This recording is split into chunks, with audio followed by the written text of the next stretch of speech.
The Michigan Man Podcast, episode 219. The D comes up big, and Matt Weil hits some big field goals as Michigan gets a much-needed win against Penn State. Now a bye week, and then a trip to East Lansing. That and more on this week's show.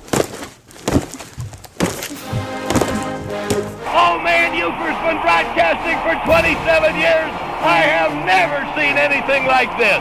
They need 2 inches. Dennis Franklin, the quarterback, taking a long count from center. He hands off to Shuttlesworth 5, and it's down to the end zone. Touchdown! Touchdown, Dennis Franklin! Oh my God, Dennis Franklin fooled everybody. He fooled me. He fooled the entire Ohio State team. Kneeling is Larry Gustafson. Attempting will be Super Toe. Super Toe will kick the 30-yard field goal. It's kicked to send over there. It's a tied-up ball game. 10-10. Okay.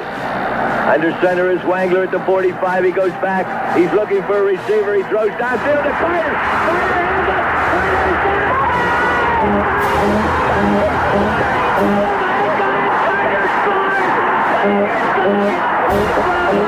Oh my God! Carter scores! Look at those Wolverines! 95 Wolverines going to the end zone. Carter's got the pass in the air. It's done. Buford is going out of his mind. I have never seen anything like this in all my 40 years of covering Michigan football.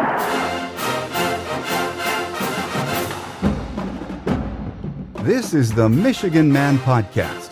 On GBMW Go Blue Michigan Wolverine, for Wolverine fans from coast to coast.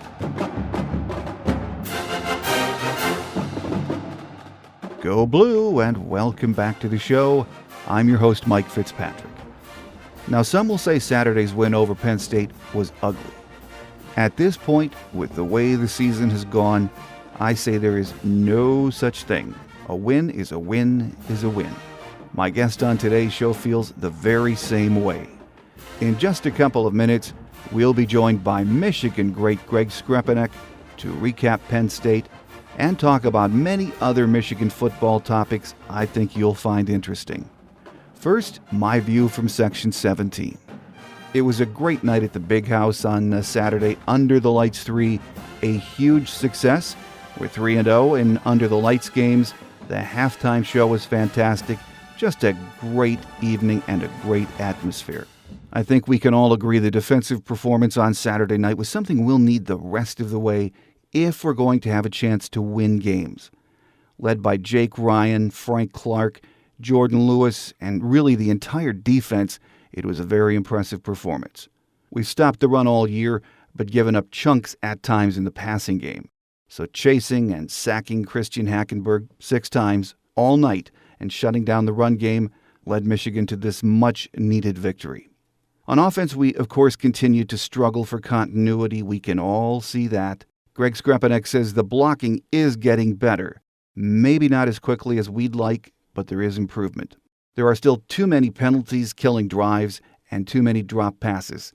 Some would even say the play calling might be a bit conservative and even predictable. It could be that Doug Nussmeier has a better handle on the offense than we do and knows what it can and cannot do. Still, the last 2 weeks have shown improvement in some areas. I know we want more, and we hear this quite a bit. The offense is a work in progress, but it's going to have to get better soon if we expect to have a chance against Sparty next weekend. Devin Gardner has taken his share of criticism from the fans and the media. He is one tough son of a gun, though, and proved it again on Saturday night. Clearly hobbled, Devin came back on the field Saturday and helped will Michigan to victory. Don't discount what effect his coming back in the game had on his teammates. He is a leader on this team and clearly gives us the best chance to win right now. The bye week comes at a good time. We go into it on a high note with a win. The injuries are mounting, and there is so very much to work on before the state game. On our Michigan Gameday segment this week, my guest is 2-time All-American and team captain his senior year, Greg Skrepenak. As is usually the case, Greg doesn't sugarcoat what he thinks about anything when Michigan football is the topic. He is passionate about his Wolverines, and blunt when it comes to telling it like he sees it. He joins me next here on the Michigan Man podcast on GBMW Go Blue, Michigan Wolverine.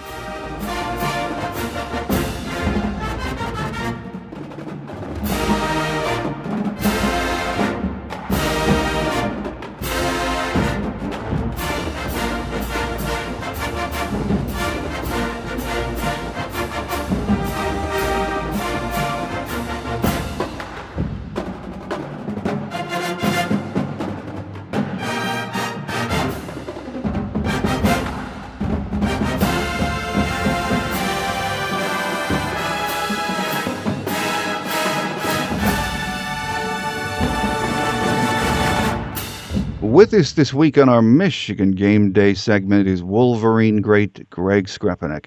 Greg, great to have you back on the show. Hey, Mike, thanks for having me. Well, no matter how we critique Saturday night's Penn State game, Greg, it was a win, and it was a much-needed one, however we got it done. Yeah, a win is a win is a win, and you don't really care how it happens, and you might call it ugly, you might call it anything you like. A win is a win, and the most impressive thing to me, though, Mike, is really the way they battled, the way they stuck together, the way they supported each other, and the way they just got the job done.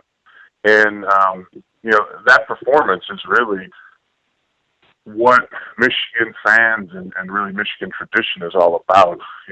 When the odds are against you and seemingly everything seems impossible, some way you will win. And that's what they did yesterday. They willed a win, got the job done, did what they had to do, and beat Penn State. And anytime you beat someone like Penn State, it's a good day. Even if it was an ugly win, can this be the kind of a game that gives a young team, and we know everything that's been going on around the program, it's really been a tough season, but a tough last 2 weeks.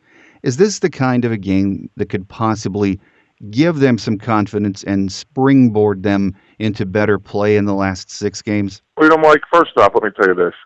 I don't believe in any win being ugly. A win puts, a W in the win column. That's all that matters. It puts the mark in the win column rather than the loss.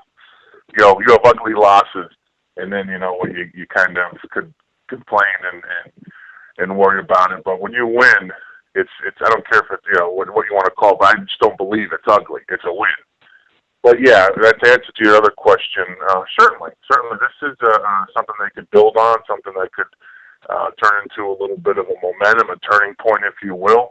They have a tough schedule here in the last part of the season, and so they have their work cut out for them. But it certainly can be something to build upon. Well, Greg, looking at that Penn State game on Saturday night, another struggle for the offensive line. Yes, that's one of the best defensive fronts, we think, in the Big Ten. So it was tough getting anything going on the ground. Your thoughts on the play of the offensive line against Penn State? Well, going into the game, I thought our advantage was more our defensive line against their offensive line.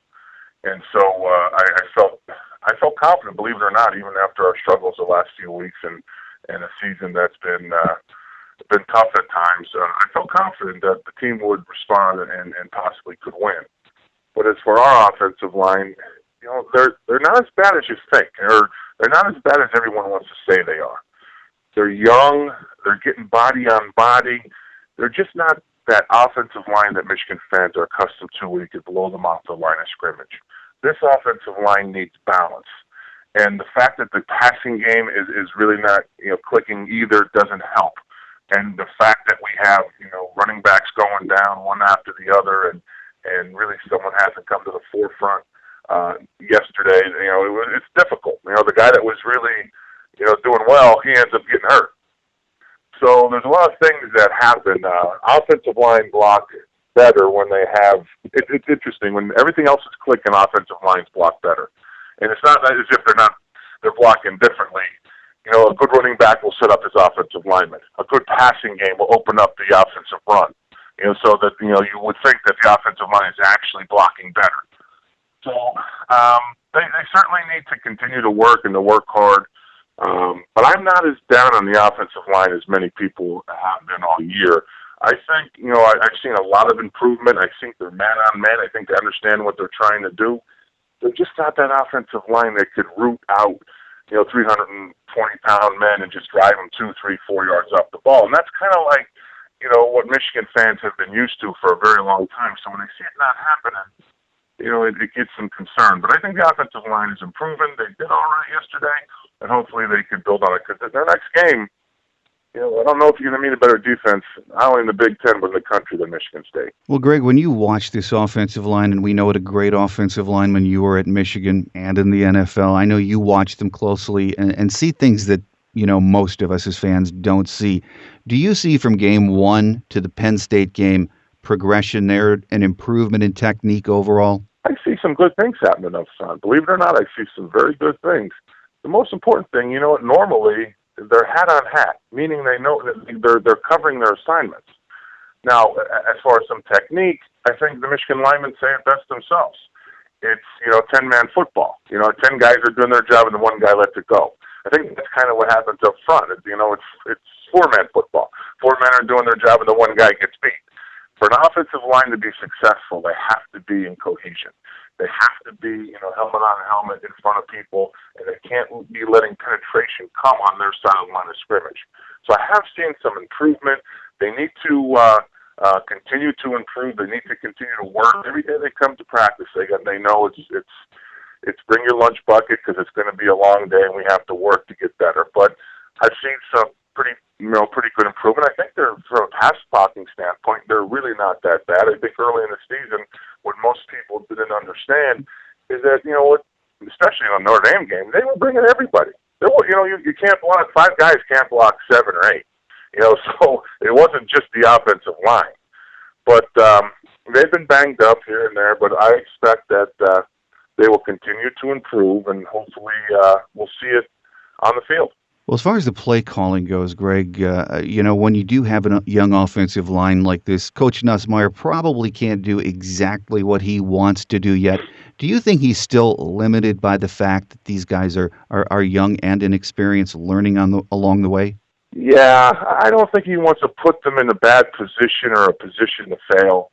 But if there's something, if I'm critical of something that I see, I think it's critical of some of what's going on. I think our coaching staff as a whole needs to say, hey, listen, we have nothing to lose at this point, so let's try to win. I was very disappointed when Bellamy came in the game yesterday, and all they want to do is how protect them and hand off the ball. Listen, you can't get better if all you're going to do is hand the ball off. You can't get confidence if all you're going to do is hand the ball off. If your name gets called upon at Michigan, regardless of what position you are on the roster, you got to come in, you got to perform. That's always been the expectation. So don't limit yourself, let's not limit ourselves to just, protecting them. That's what I feel has been one of our big problems, that we have protected these kids too much to where they're not being able to be in those pressure situations. They're just being overly protected. I see the young players and every other team, all these other teams that are competing, their young players are coming to the forefront. Their young players are rising. And sometimes I just say to myself, maybe our young players aren't given that opportunity to come to the forefront, because I understand it. I understand what the coaching staff is trying to do. But sooner or later, this day and age in college football, your young players have to perform. It's simply the age of what football is right now. And, back when I played, you know what? You could take that red shirt and be assured that you'd still be able to compete because you had upperclassmen that could take it on. But because the way the game is now, you need your big-time freshmen to come in and play now. It doesn't help that, the injury bug has really plagued us a lot this year. But still, all in all, you've got to go out and perform, whether you're a freshman or you're a senior. And the other thing that concerns me, Mike, quite frankly, is you need to have that leadership. Now, Holt didn't name captains, which really concerns me, because you have to have leadership within the team. Team has to have, just about every team out there has captains. So you have to know who your go-to guys are. You have to, they should be seen and heard from. They got to be acknowledged. So that kind of concerned me from the get-go that Holt didn't name any captains, or the team that named captains, because normally how it worked for us, The team is who picked their captains. And I think no matter what, the team should have that right to choose who their leaders are, because everywhere in society you look, you have leaders. So I'm a little concerned about that, but I just want to see her, I'd like to see just take the training wheels off. And if you know what, at least try. A couple weeks ago, when the game in controversy, when our backup quarterback went through that episode, what I was so upset after that game, and I was upset that that they didn't see that he was hurt and stuff like that. But I was upset. There came a play late in that game when it was like 4th down and 10, and I know we were inside our own 10-yard line, that we punted the ball. To me, that's not. That's leaving the training wheels on. Don't punt the ball. Try. If we lose by another touchdown, what does that matter? Because guess what? You could have a big play on 4th down. And that's what I'd like to see happen, is let it loose. Just let it loose. You have nothing to lose at this point. Well, when you talk about toughness on this team and leadership, to me, I think of Devin Gardner. And we could talk about his flaws at quarterback. Everyone does. But you cannot question this kid's toughness. We saw that on display against Penn State again Saturday night. That was a pretty darn gutsy performance down the stretch, wasn't it, Greg? Absolutely. That kid, certainly wore his heart on his sleeve. And what he said after the game, it's not about him, it's about the team. He gets it. That's a kid that gets it. Devin Gardner, to me, and even the team as a whole, the one thing that's biting them in the butt right now is they lack the confidence. They're just a team that lacks confidence. And Devin Gardner probably epitomizes that, because it's almost as if they expect something to go wrong, and then when something goes wrong, they just can't rally around it. And so it's like, okay, in the course of a football game, I don't care if you're winning or losing, there's going to be times where things go wrong. There's going to be times where you get sacked. There's going to be times where you have a game. There might be a time where you turn the ball over. There might be times on defense where you give up a big play or a touchdown. Those kids are on scholarship too. They're pretty good players too. But you just have to have, the confidence that everything will fall in place. The most important play always is the next play. Don't dwell on the last play. Just go on the next play and do your job. And I've seen that all year, to where it's been a relief, and sometimes I've seen relief on the faces of our players and coaches when they finally got a touchdown, or someone did something well, because it's as if they just have been bitten by this bug of mistakes and missed blocks and missed tackles and giving up plays. So it's one of those things where you have to get by. And you know what? And that's why I say that before the game could could bring this confidence on, and this could be a building block. But Gardner certainly displayed an unbelievable ability to just go out there and will himself to victory. It's one of those things that Michigan teams have been really famous for, that they will themselves to victory. And he did so yesterday, and it was a great thing to see. It was fun to watch. Me being from Pennsylvania makes it even extra special, because, of course, I get ribbed all too much, by the Penn State fans, when Michigan loses to Penn State. And, of course, even after all this time that that's passed, they still rib me for not going to Penn State. So it certainly was extra special for me. But you know what? You cannot question the character of Devin Gardner. He is a special kid when it comes to, doing the right thing. Sure, the statistics aren't there. Sure, he's had his ups and downs at quarterback. But understand this too, Mike. He came in as a quarterback. He went through the Rich Rod change. He was switched to wide receiver, and in fact, I thought being a receiver was probably his best way to get to pros. Some injuries occur where he has to go back to quarterback. He does it willingly. He does it very well in the beginning. Then all of a sudden, the pressure mounts and some things happen. He doesn't complain. He just continues to move forward. Sure, and he takes hit after hit after hit, gets injured here and there. Plays on a broken foot, for crying out loud, last year. But he just keeps plugging along, and he still has a great attitude about himself, and he doesn't blame anybody, and just keeps plugging, and boom. He wills his team to victory yesterday, which, you really can't say enough about. Hopefully he's healed and ready to go in 2 weeks. He said he will be. He left the stadium, they said, Saturday night in a boot, but fully expects to play against the Spartans. Yeah, that's kind of precautionary, probably. I would expect him in 2 weeks to be ready to play against Michigan State.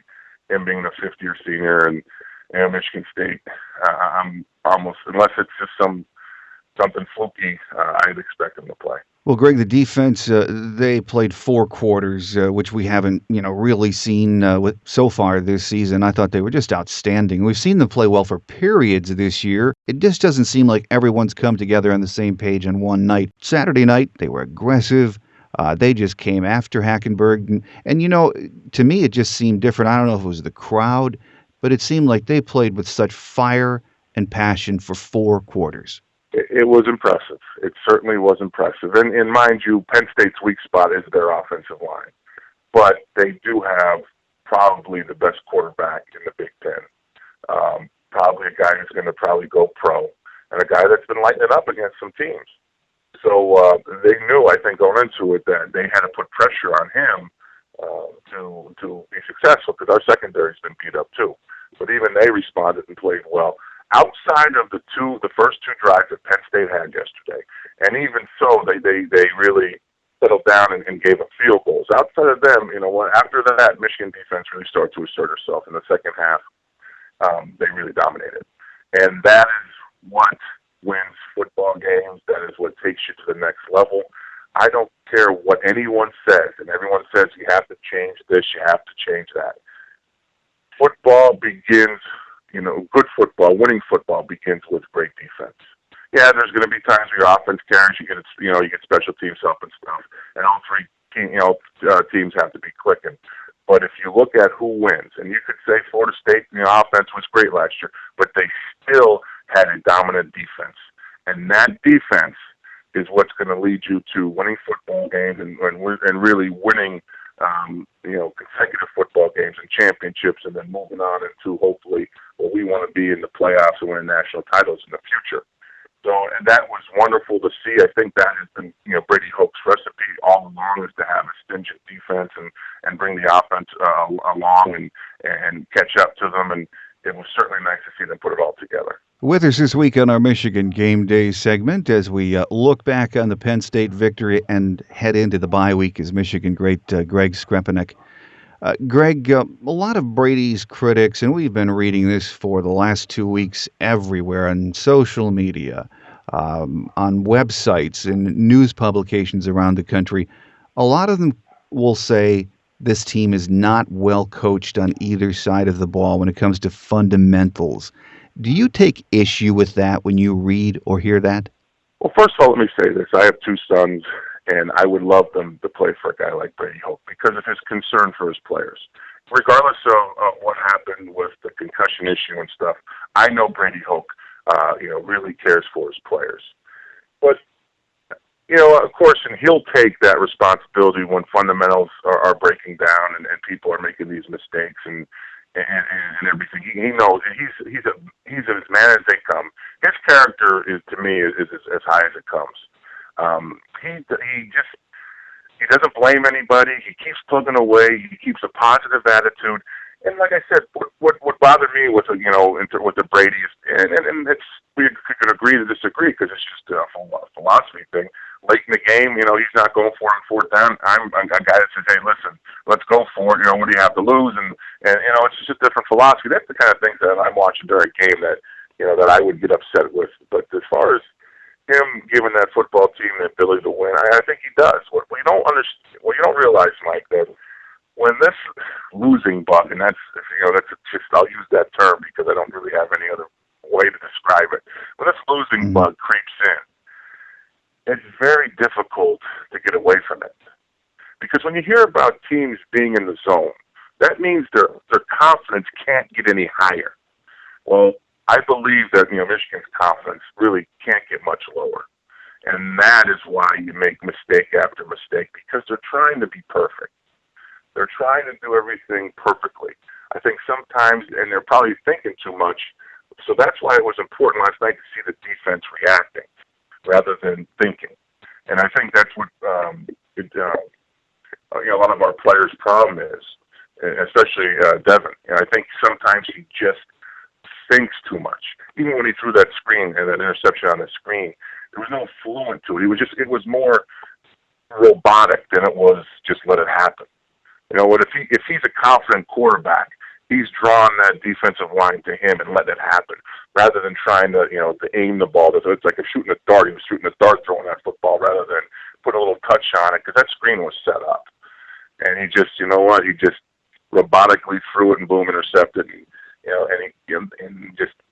he gave it up. But I think that's when that creeps into your program, when that lack of confidence is in your program, it's very difficult to get it out. Winning is contagious, but again, so is losing. And so you can see how things have snowballed. And like I said,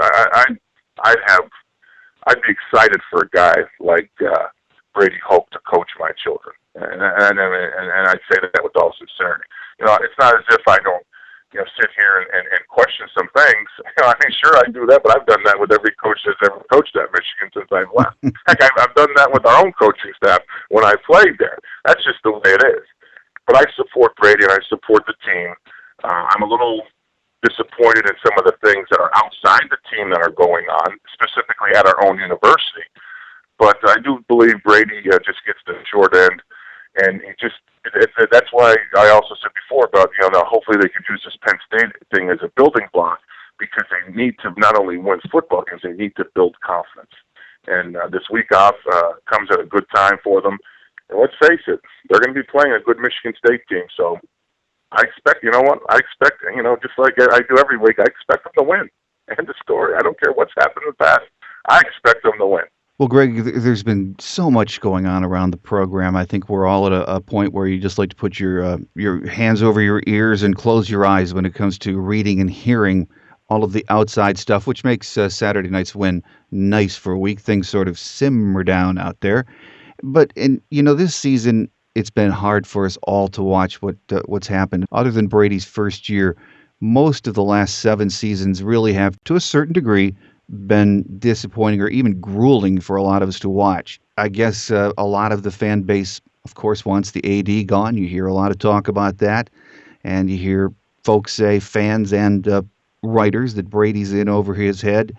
Do you think it's just time for the football program and the athletic department to go in a new direction for a breath of fresh air, or do you think everyone still has to simmer down and just let this season run its natural course?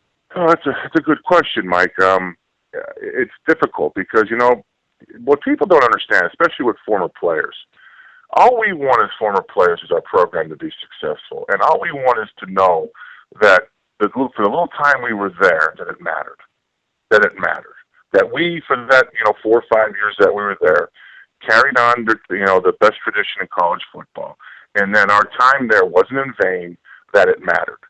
And so, that tradition is very important to us. But that doesn't mean you have to run an I formation or pro formation, or you can't run a sprint. That doesn't mean that. It just means there's some foundation. There's a traditional foundation there that needs to never leave. When you remodel your house, you don't remodel your foundation. So I'm very disappointed in Dave Brandon. And I'm not here saying that people should go, and I'm not a hater. But I'm very disappointed in Dave Brandon. And I'll tell you why. Because when you come in and you have a philosophy, if it's not broke, blow it up. You don't respect the tradition that is at Michigan. Mike, every other college in this country, including the big boys down in the SEC and the teams that are winning consistently over the last couple of years, they want what Michigan has. They want that tradition. A lot of these teams would do anything to get that tradition. And here's a guy who has a philosophy: if it ain't broke, blow it up. That does not make sense to me. It makes no sense whatsoever to me. You have to honor that tradition. It doesn't mean you have to be like Bo Schimbeck, where 3 yards in a cloud of dust. It's not what it means. It means that you have to respect what the whole tradition of Michigan is all about the integrity, about the hard work, about the fans, about seniority. The first thing Dave Brandon does when he comes in is to change the student policy. Not only is that ludicrous to me, because the seniors have earned the right to buy those seats first, you've gone against the time-honored value of the Michigan football program, if not the most important value of that program, called seniority. And you don't change that. Every other workplace in America honors seniority.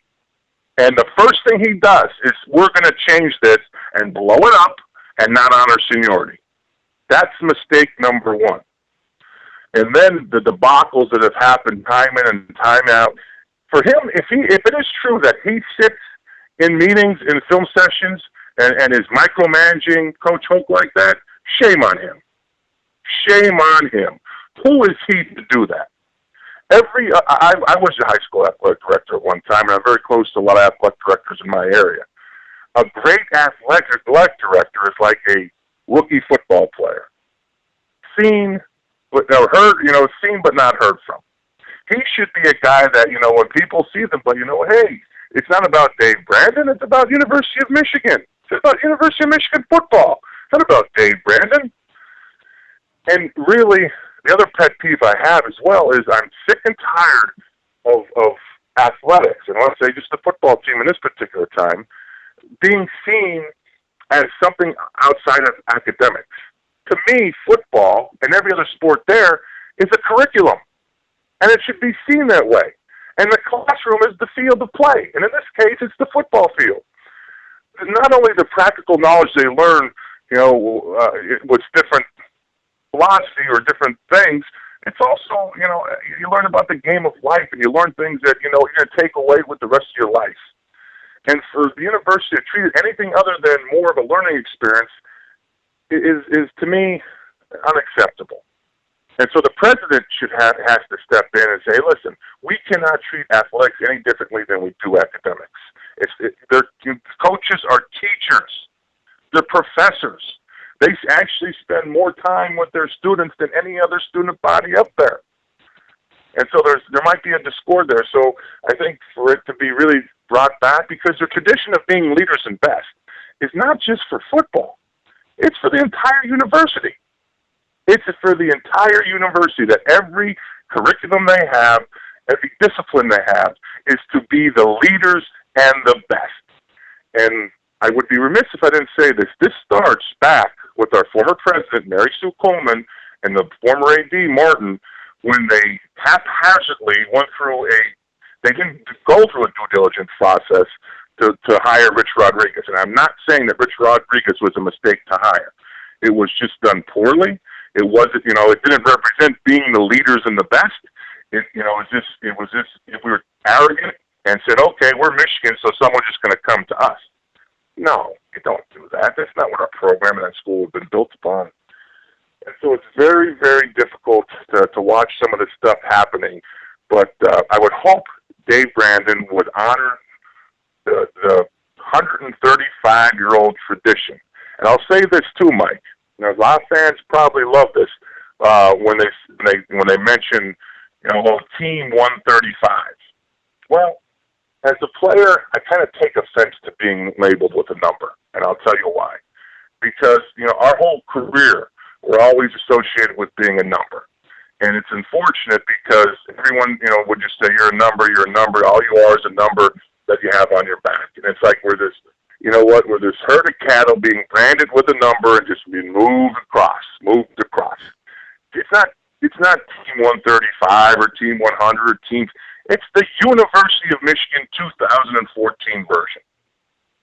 The University of Michigan's 2014 version. The University of Michigan. And that's the emphasis, Michigan. The team. And people need to start taking that into consideration, because the team doesn't just include the players, the coaching, and the staff. The team involves the president, the athletic director, the student body, and everybody involved. Well said, Greg. And I think, as we well know, there are a lot of folks out there that support that kind of thinking and agree wholeheartedly with you. So I think there's time for even Dave Brandon to backtrack and maybe readdress especially the student ticket situation. It's nasty. It seems unnecessary that it's gotten as bad as it has. It's gone from bad to worse, actually, with changing the plans the last 2 years. But at this point, it seems to be swirling out of control for him, especially from a public relations point of view. He's really, to me, in a no-win situation kind of right now, because, as you said, a lot of times athletic directors, the best athletic directors, you really don't know who they are. I mean, you know who they are, but they're not out front. They're not in meetings watching film and directing coaches, which, I think we've all heard those kind of things. So there going to have to be some changes from that perspective, I think, if he's going to be around too. Well, it's funny. When I was around, Don Canham was an athletic director, and I would have to say that the University of Michigan probably can't say that they've had better athletic directors than Don Canham. He was at the forefront of what he did. He was an innovator. He really brought, him and Bo were a perfect match at that particular time. But when I was a player, very rarely did I see Don Canham, did I know what he was doing. In fact, I would only learn what Don Canham did when I left and I start to read and I seen these specials on TV and understand exactly what he did. And you know what? You never heard about him in the forefront, and that's the whole thing. And Schembechler would always, preach the team, and so we got to understand that the team goes beyond the people that go to practice and the people who support. It's the whole university. We represent the University of Michigan, and to really undermine the upperclassmen just really was a big mistake. And I would imagine it's a poor business move as well. Not only are they the energy of the current football team, but they're also going to be your future alumni. They're going to be the future sponsors.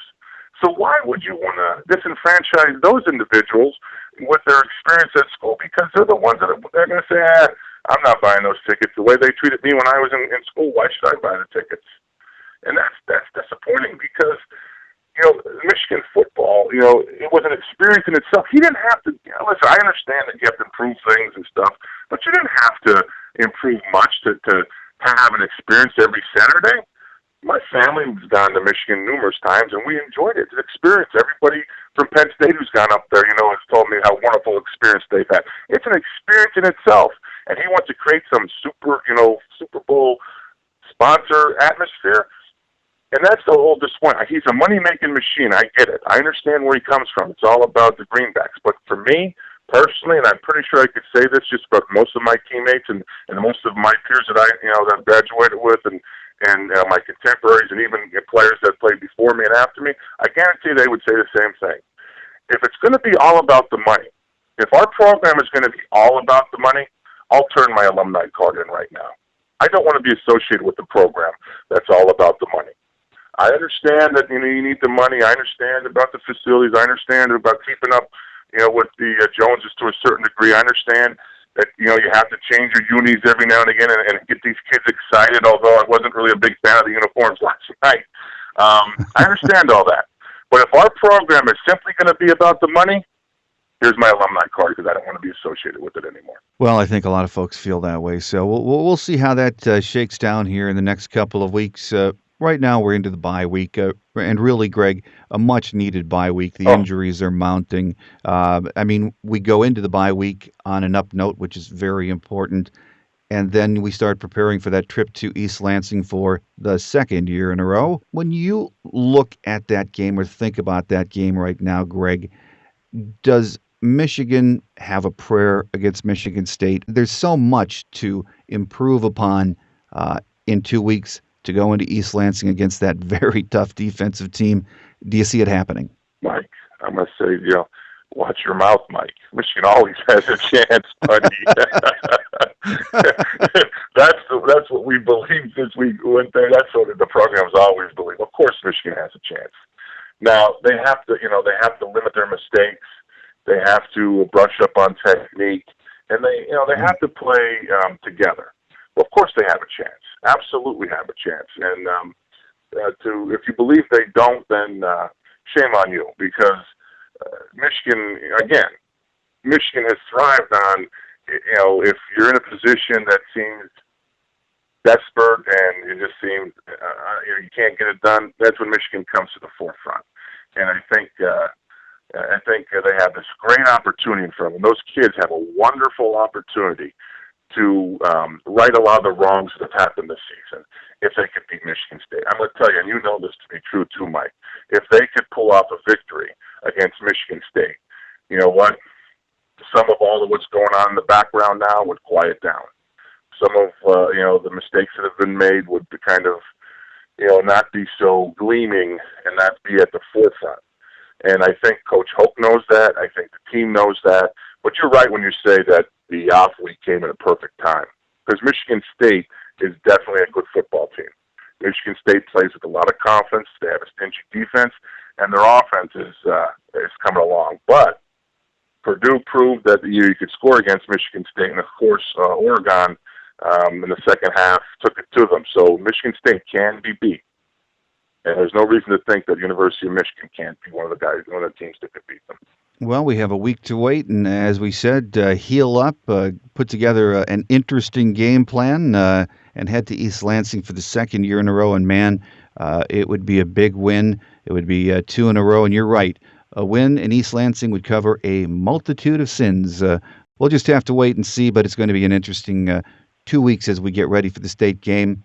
Our guest on our Michigan Game Day segment joining us, who's always interesting, is former Michigan great Greg Skrepenak. Greg, always a pleasure to have you on the show, and we look forward to maybe in the next bye week in November, we'll get you back on and see what you think about what's going on. Mike, it's always a pleasure. Sorry if you seem to think I was a little too fired up today. I've had this, this frustration backed up into me a long time. I haven't been able to get a chance to talk to too many people. I haven't known. I wanted to write people. I wanted to write editorials and stuff like that. I kind of backed off just to give some people some space, and I'm dealing with a little bit of my son's playing high school football, so I go to those games and such, but it's always a pleasure. And as you know, Michigan is just a part of my soul, and that's what people have to understand.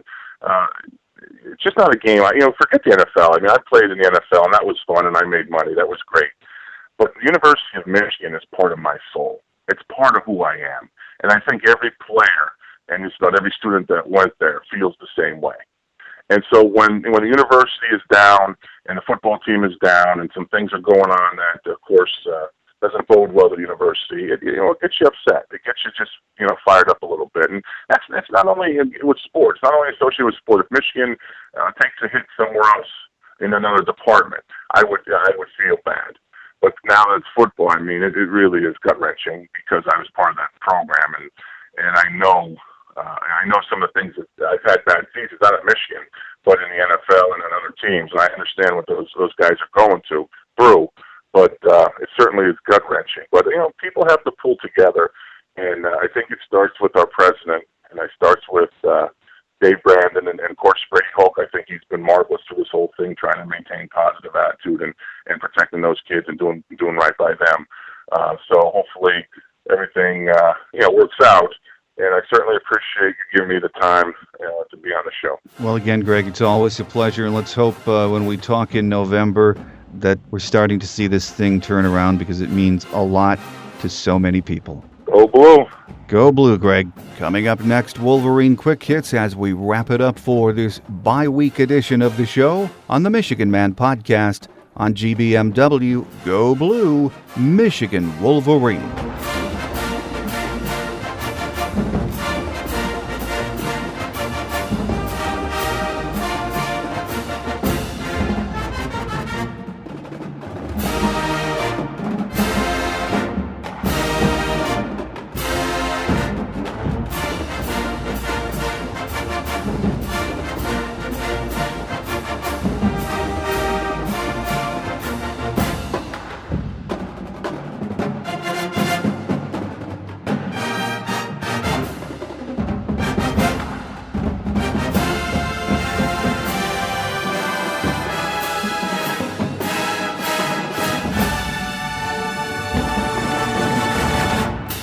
On Wolverine Quick Hits this week, let's start with an injury update. Devin Gardner suffered a leg or foot injury on Saturday night, we're not really sure which, and left the stadium in a walking boot after the game. He says it's nothing, and he will be ready for state. Willie Henry sat out the game with an injured hand or arm. Again, we're not sure exactly what the injury is. No word on how long he'll be out. Desmond Morgan still out with an undisclosed arm injury, and there are a host of other players dinged up. Of course, we've already lost Derek Green and Khalid Hill for the season with ACL injuries. So the bye week should help us heal up some on the injury front. It's been a rough ride for Michigan fans so far this season. If you're looking for a place to vent and get the latest Wolverine news, then become a member here at GBM Wolverine. Visit www.gbmwolverine.com and sign up today. You'll get email alerts when a story is published and can visit and take part on our very active message and chat board. There is still a lot of football to be played, so stay in the Wolverine loop this season. Visit www.gbmwolverine.com and become a member today. If you get the show from iTunes, I would ask that you take a minute to rate or review the show. Thank you in advance. If you listen on your laptop or desktop, you can sign up for free weekly delivery of the show from iTunes. Our show app is also available in the iTunes Store. If you're an Android user, the show is available in the podcast box from Amazon.com. For Windows users, the app is available in the Windows 8 App Store. You can also listen on two free and easy-to-use apps, Stitcher Radio On Demand or TuneIn Radio, so check one of those apps out. I know Michigan fans are happy this week, but it's been one tough season up to this point. I think we all agree on that. My phone lines are open for your comments 24/7 at 313-263-4842. That's 313-263-4842. Call anytime. Tell us who you are, where you're calling from, and then go ahead and vent. If you would rather not do that, you can email your thoughts to the Michigan Man Podcast at yahoo.com. Either way, our listeners would enjoy hearing what you have to say, and so would I. Thanks again to my guest this week, Michigan great Greg Skrepenak. Greg is a great guest. He's passionate about this football team, and we'll get him back during the next bye week in November. This Saturday, we get to sit back and watch some other college football games, which will be much easier on the stress meter for at least 1 week. Next week, everything changes. For the second year in a row, we head to Spartan Stadium, and like last year, Sparty is riding high. On paper, this looks like a game Michigan State should win, but as the great Bob Ufer used to say, they don't play the game on paper. We have almost 2 weeks to heal some injuries, continue to work out the kinks on offense, and hopefully come up with a game plan that gives the Spartans a fit. We all hope so anyway. So we'll be back here next week with our Michigan State preview show, and I hope you'll join us for that. That's it for this week. Have a wonderful Wolverine bye week, everyone. I'm your host, Mike Fitzpatrick. Remember, it ain't over yet. We still have time to get this thing back on track. Could there be anything sweeter than a victory at Spartan Stadium to continue a turnaround? I think you already know the answer to that. We need this one badly. Take care, and until next week, as always, go blue.